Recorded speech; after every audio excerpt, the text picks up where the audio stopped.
Very warm good morning to all students. तो last topic को आपने अच्छे से पढ़ा होगा, अच्छे से समझा होगा। और हमने लास्ट क्लास में नॉमेनक्लेचर को अच्छे से डिस्कस कर लिया था। उसमें हमने बाइनोमियल नॉमेनक्लेचर समझा था। ठीक है, तो बाइनोमियल नॉमेनक्लेचर हम कवर कर चुके। अब हम आज बात करेंगे आगे। तो आज हम कुछ संस्थाओं के बारे में पढ़ेंगे जो कि नॉमेनक्लेचर में इम्पोर्टेंट रोल प्ले करती हैं, या हम बोल सकते हैं जो ऑर्गेनिज्म को नेम प्रोवाइड कराती हैं। इसके अलावा एक और हम नॉमेनक्लेचर को समझेंगे जो कि है ट्राइनोमियल नॉमेनक्लेचर। ठीक है, तो ट्राइनोमियल क्या होता है, खाली इसका नाम समझ लेते हैं और थोड़ा सा इसमें बेसिक बातें समझ लेते हैं कि ये होता क्या है। देखिए, तो एक आता है हमारे पास ट्राइनोमियल नॉमेनक्लेचर।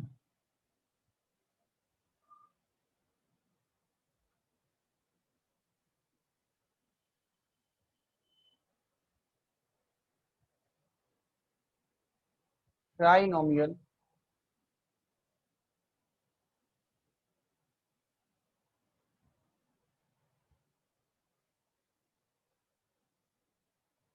नॉमेनक्लेचर, ये जो ट्राइनोमियल नॉमेनक्लेचर है, इसकी यदि बात करें तो ट्राइनोमियल नॉमेनक्लेचर में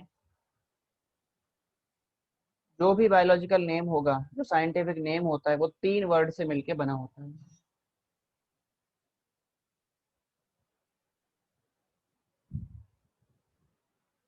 बायोलॉजिकल या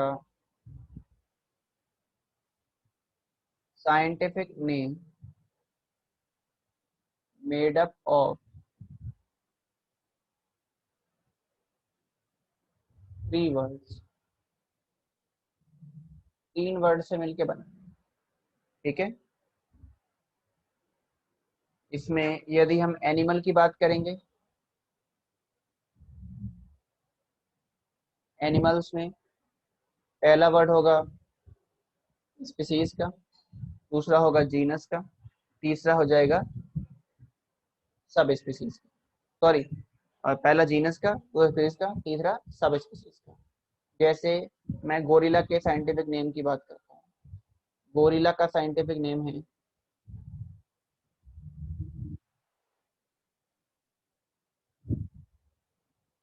गोरिल्ला, गोरिल्ला, गोरिल्ला। ठीक है, 3 वर्ड हो गए। इसमें पहला वर्ड क्या बता रहा है? पहला वर्ड बता रहा है जीनस, दूसरा वर्ड बता रहा है स्पीसीज, और तीसरा वर्ड बता रहा है सब स्पीसीज। ठीक है, जैसे ह्यूमन की बात करोगे एनिमल में, तो ह्यूमन का हो जाएगा होमो,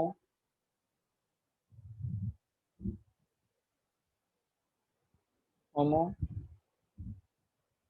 सेपायंस, सेपायंस, होमो सेपायंस, सेपायंस।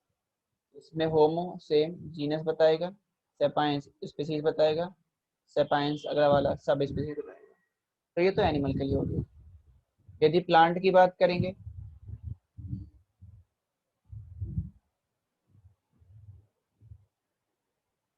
तो इसमें जैसे हम कैबेज का साइंटिफिक नेम लिखते हैं, इसका हो जाएगा ब्रेसिका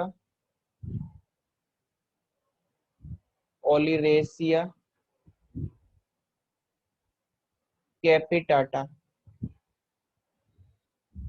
ब्रेसिका ओलिरेसिया कैपिटाटा। इसमें जो फर्स्ट वर्ड है ये रिप्रेजेंट करेगा जीनस को, सेकंड वर्ड जो है ये रिप्रेजेंट करेगा स्पीसीज को, थर्ड वर्ड जो है ये रिप्रेजेंट करेगा वैरायटी को। ठीक है, क्लियर है? स्पीसीज, जीनस, स्पीस और वैरायटी। यदि हम माइक्रो ऑर्गेनिज्म की बात करेंगे,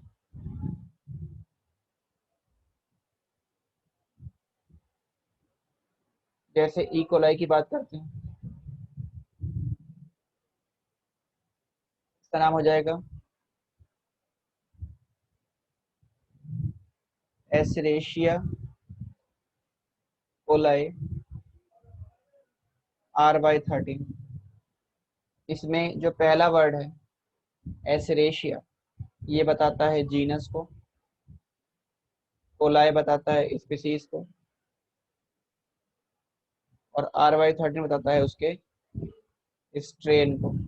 ठीक है, जिससे उसको निकाला गया है कौन सा स्ट्रेन है ये, तो वो रिप्रेजेंट करता है।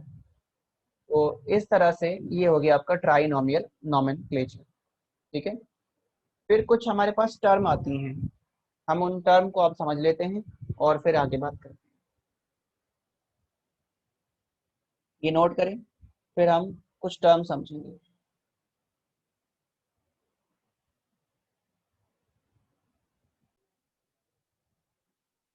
अब हम कुछ टर्मिनोलॉजी समझेंगे, कुछ टर्म्स के बारे में बात करेंगे।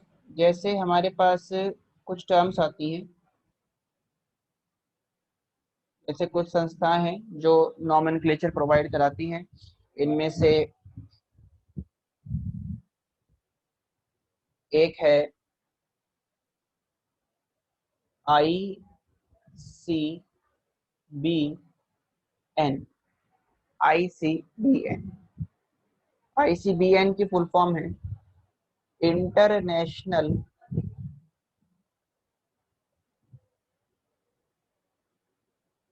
Code for botanical nomenclature. ठीक है, ये वो संस्था है जो सारे प्लांट्स के नाम रखती है। कोई भी प्लांट डिस्कवर होगा उसका नाम ICBN रखेगा।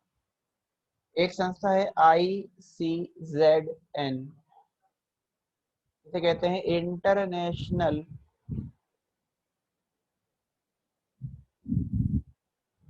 Code for zoological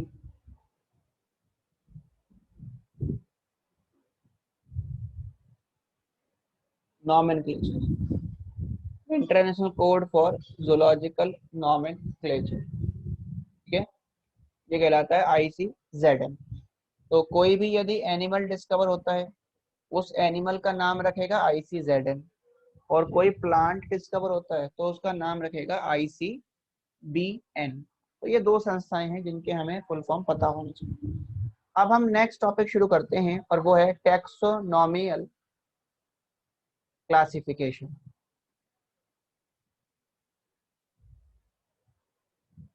टेक्सोनोमियल classification. ठीक है, तो इसमें ऑर्गेनिज्म को अलग अलग ग्रुप्स में डिवाइड करना, डिफरेंट टैक्सा में बांट देना, ये कहलाता है taxonomical classification. The grouping of organism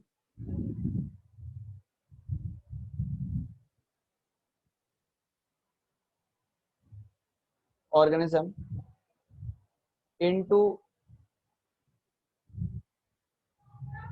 different taxa, ये कहलाता है टैक्सोनोमियल क्लासिफिकेशन। फिर हमारे पास एक टर्म आती है क्लासिफिकेशन होता क्या है।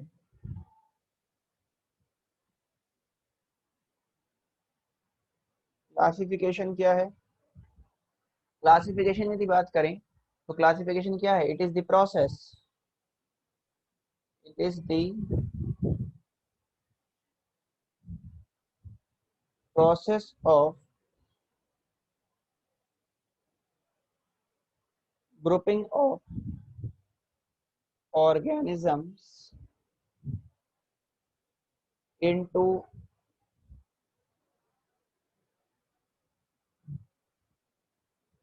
different group on the basis of similarities or dissimilarities।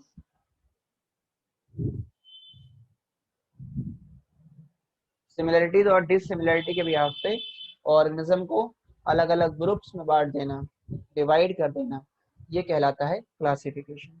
ठीक है जी, ये प्रोसेस क्लासिफिकेशन। अब क्लासिफिकेशन हम टैक्सोन के बिहाफ पे कर रहे हैं, तो उस पूरी ब्रांच को हम बोलते हैं taxonomy.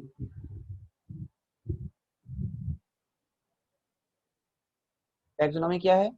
The branch of science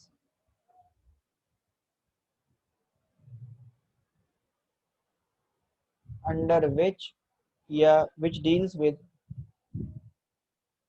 the branch of science which deals with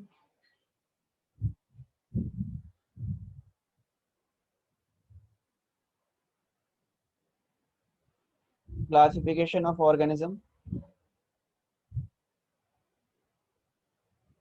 into different taxa। ठीक है, और फादर ऑफ टैक्सोनॉमी कौन है? सबसे ज्यादा टैक्सोनॉमी के बारे में किसने बताया? तो फादर ऑफ टैक्सोनॉमी है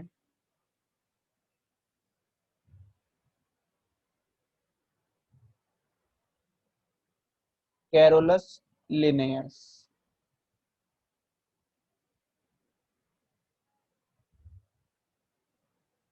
ए यू एस, लिनेयस, ई ए यू एस, ई ए ओ यू एस। ठीक है, या दोबारा लिखते हैं यहाँ पे,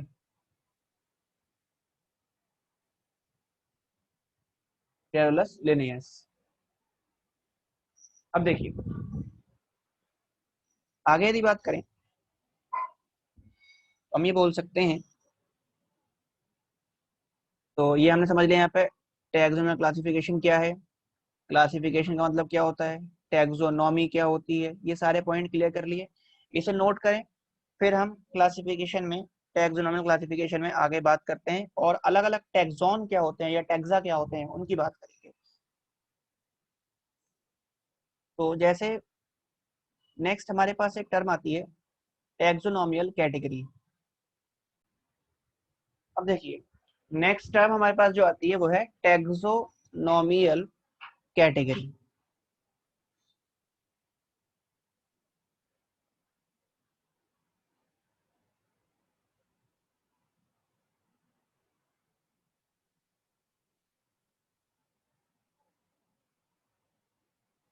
टैक्सोनॉमियल कैटेगरीज वो कैटेगरी हैं जिनके बिहाफ पे हमने ऑर्गेनिज्म को डिवाइड किया है। ठीक है, इसमें हम ऑर्गेनिज्म की सिमिलरिटी और डिससिमिलरिटी को ऑब्जर्व कर सकते हैं। तो यहाँ पर टोटल 7 कंपल्सरी टैक्सोनॉमियल कैटेगरी होती हैं। देयर आर 7 ऑब्लिगेट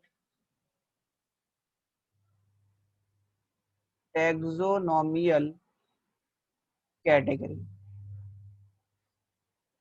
और वो 7 ऑब्लिगेट टैक्सोनॉमियल कैटेगरी कौन कौन सी हैं? इसमें पहली है स्पीसीज, दूसरी है जीनस, फिर है फैमिली, ऑर्डर, क्लास, फाइलम या डिवीजन, और लास्ट है किंगडम। फाइलम यूज होता है एनिमल के केस में और डिवीजन यूज होता है प्लांट के केस में। तो ये टोटल 7 है हमारी टैक्सोनॉमियल कैटेगरी, जो हर एक ऑर्गेनिज्म के लिए हम डिस्कस करेंगे। मतलब हर एक ऑर्गेनिज्म में हम ये 7 कैटेगरी देखेंगे और इसके बिहाफ पे उस ऑर्गेनिज्म को डिवाइड किया जाता है। ठीक है, तो ये 7 टैक्सोनॉमियल कैटेगरी होती है, ये कंपलसरी है, ऑब्लिगेट है। इसके अलावा और भी कैटेगरी हो सकती हैं, तो वो कंपलसरी कैटेगरी नहीं कहलाएंगी, लेकिन ये 7 कंपलसरी होंगी हर एक ऑर्गेनिज्म के लिए। इसके बाद एक टर्म आती है हमारे पास टैक्सोन क्या होता है। तो टैक्सोन क्या है? टैक्सोन एक रैंक है, ये हम बोल सकते हैं, ये आंसर है किसका? टैक्सोनॉमियल कैटेगरी का। इट इज अ रैंक और आंसर ऑफ टैक्सोनॉमियल कैटेगरी। ठीक है, अब देखो टैक्सोनॉमियल कैटेगरी का यदि हम अरेंजमेंट देखें तो टैक्सोनॉमियल कैटेगरी के अरेंजमेंट को टैक्सोनॉमियल हायरार्की बोला जाता है। तो हमारे पास एक टर्म आती है टैक्सोनॉमियल हायरार्की।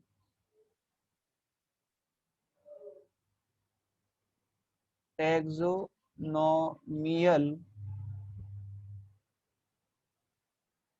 हायरार्की ये शुरू होती है कहाँ से, इसमें क्या है, ये हायरार्की इसको बनाते हैं और फिर समझते हैं इसमें दो पॉइंट। देखिए जैसे हम बात करते हैं, सबसे पहले होगा स्पीसीज। स्पीसीज के बाद होगा जीनस।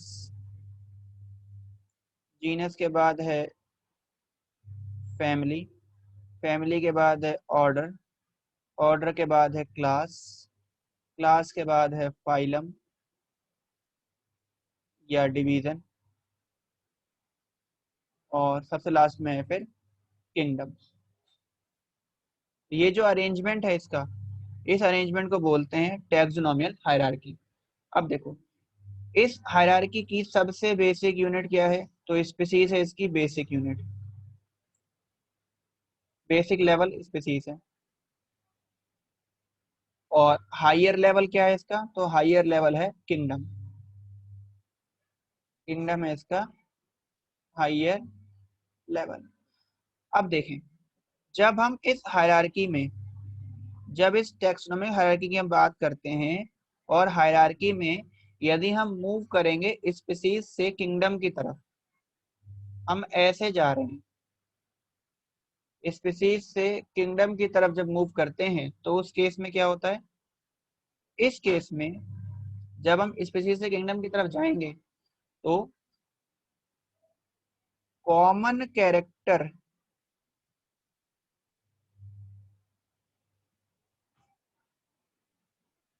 डिक्रीज होते हैं एंड जनरल कैरेक्टर्स इंक्रीज होंगे। जैसे हम एनिमल की बात करें तो सभी एनिमल में जो जनरल कैरेक्टर हैं वो क्या है कि उनके सेल पे सेल वॉल नहीं है, या और ये सारे हेट्रोट्रॉपिक हैं। तो ये सारे जनरल कैरेक्टर हो गए। और कॉमन कैरेक्टर क्या होते हैं, जैसे जो ह्यूमन के अंदर जो कैरेक्टर देखे जा रहे हैं, ह्यूमन एक स्पीसीज है तो सभी ह्यूमन में जो कॉमन कैरेक्टर देखे जा रहे हैं कि सारे ह्यूमन जो एक्टिविटी करते हैं या उनका जो बॉडी ऑर्गेनाइजेशन है वो सारा कॉमन कैरेक्टर हो गया। तो कॉमन कैरेक्टर तो घटेंगे, जब हम स्पीसीज से किंगडम की तरफ जाएंगे तो कॉमन कैरेक्टर घटेंगे, जनरल कैरेक्टर बढ़ेंगे। लेकिन जब हम किंगडम से स्पीसीज की तरफ आएंगे, जब हम ऐसे मूव करेंगे किंगडम से स्पीसीज की तरफ मूव कर रहे हैं जब, तो उस केस में क्या होता है, उस केस में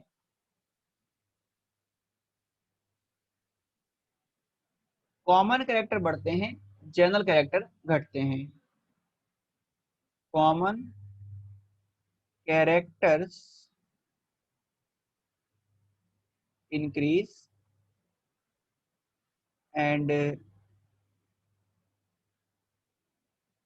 general characters decrease. Common character जो है वो बढ़ेंगे और जनरल कैरेक्टर घटते चले जाएंगे। ठीक है, इस पे एक क्वेश्चन भी पूछा गया है, जैसे आपसे पूछता है कि which of the following group या टैक्सोन या taxonomic category has more similarity. तो सबसे ज्यादा सिमिलैरिटी किस ग्रुप में देखी जाएगी, सिमिलैरिटी का मतलब हो गया यहाँ पर कॉमन कैरेक्टर की बात कर रहा है, तो सबसे ज्यादा कॉमन कैरेक्टर किस लेवल में होंगे इस सब में, इसमें होंगे स्पीसीज में, उसके बाद जीनस में होंगे, फिर फैमिली में होंगे, फिर ऑर्डर में होंगे, फिर क्लास में होंगे, फिर फाइलम होगा, फिर किंगडम होगा लास्ट में। ठीक है, तो ये हो गया आपका टैक्सोनॉमियल हायरार्की। और उसके दोनों ही पॉइंट हमने समझ लिए कि जब हम स्पीसीज से किंगडम की तरफ जाते हैं तब क्या होता है, और जब किंगडम से स्पीसीज की तरफ आएंगे उस केस में क्या होगा। इसको नोट कर लें और इसके बाद हम आगे बात करते हैं। तो फिर हम टैक्सोनॉमियल कैटेगरी और टैक्सॉन में एक रिलेशनशिप समझेंगे, और अलग अलग ऑर्गेनिज्म के लिए कुछ टैक्सोनॉमल कैटेगरी भी हम देख लेते हैं। चलिए देखिए, एक रिलेशन समझते हैं टैक्सोनॉमल कैटेगरी और टैक्सॉन के बीच में क्या है। ये नोट कर लिया होगा आप सभी ने।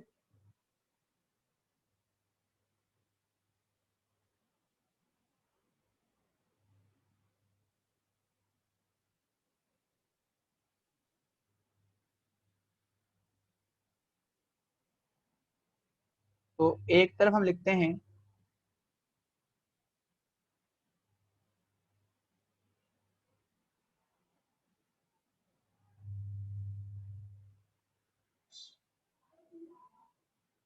टैक्सोनॉमल कैटेगरी, कौन कौन सी हो सकती हैं, जैसे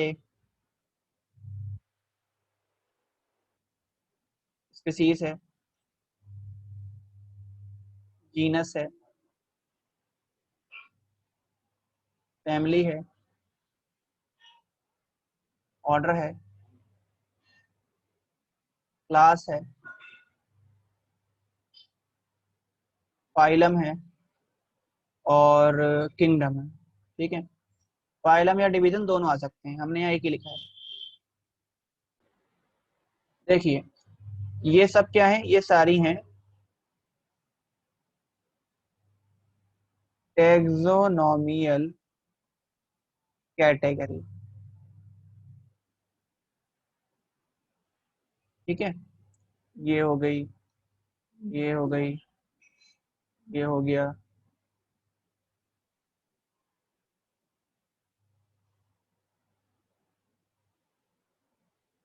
अब यदि हम स्पीसीज की बात करें तो हम कहते हैं भाई ह्यूमन की बताओ स्पीसीज क्या है, तो ह्यूमन की स्पीसीज क्या हो जाएगी, सेपाइंस।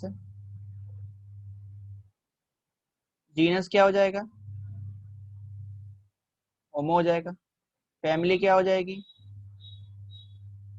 होमनिडिया हो जाएगी। ठीक है, ऑर्डर की बात करोगे तो ऑर्डर क्या हो जाएगा, ऑर्डर हो जाएगा प्राइमेटा हो जाएगा। ठीक है, क्लास की बात करेंगे तो क्लास क्या हो जाएगी, मैमेलिया क्लास हो गई ह्यूमन की। फाइलम देखोगे ह्यूमन का बताओ क्या है, तो फाइलम बता देंगे हम, कोऑर्डेटा हो गया।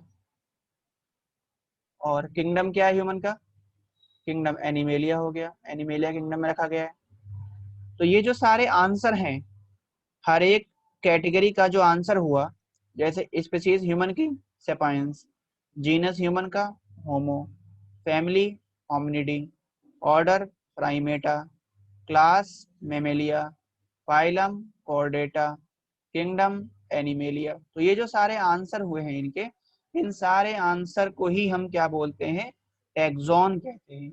इसलिए हमने आपको टैक्सॉन में वहां लिखवाया भी था कि टैक्सॉन क्या है, या टैक्सॉन या फिर टैक्सा, कई सारे हैं तो टैक्सा।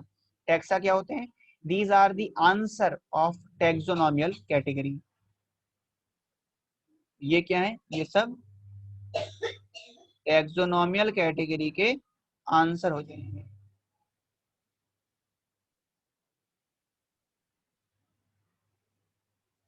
ठीक है, तो ये हो गया एक रिलेशनशिप समझ लिया आपने टैक्सोनॉमियल कैटेगरी में और टैक्सा या टैक्सॉन के बीच में क्या रिलेशनशिप होता है। यदि ये पूछेगा ना किसकी टैक्सोनॉमिक कैटेगरी है ये, हायरार्की किसकी है ये, तो यहाँ पर हम लिख देते हैं एक पॉइंट, ये जो है